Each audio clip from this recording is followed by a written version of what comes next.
I think that our fall season shows a lot of promise, as well as some things that we need to work on. We're pretty young this year. I mean, two freshmen, two sophomore, and a junior. So it's a lot different roster than we've had in the past with some older girls. The last several years, we've had several girls working on their masters. And when you're 23 years old, you have a little bit more maturity on the golf course than 18-year-olds. So we're just really going back to the basics this off season and working on some things. Putting in particular, up at Pueblo Country Club, it has challenging greens. We went to that tournament about 10 years ago when they hosted there, and I said never again, and I took it off our schedule. And I laugh about it, but I remember there was something that for our team at the time, we just didn't score well there.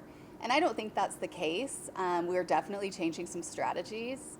We went for a lot of the par fives and ended up with doubles, just because we ended up on the wrong side of the greens. And there are multiple greens there where the least amount of slope is 3%. So to put that in perspective for all the golfers, if you have a 3 or 4 footer with a 3% slope, you're playing more than a cup of break. So it really makes your putting have to be on point with your speed control. Several of our girls already use aim point, but we're going to be having the other girls adapt to it as well. Because a lot of those greens, visually you would look and you see the hill and you think it's doing one thing, but if you feel it, it's really doing the opposite, or it's doing it not quite as much as you think. So we've got some stuff to work on in regards to putting, but I'm really excited for the future. Like, these girls are great, and it's been really fun during the fall, especially getting to know our freshmen's game more, and they have so many strengths, it's unbelievable. And when you pair that with our older girls, like, I think the spring is going to be really exciting. Did the experience leave them hungry, you think, for what's about to happen?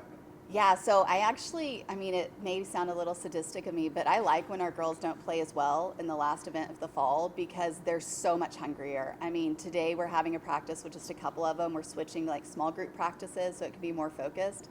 And they are ready to go.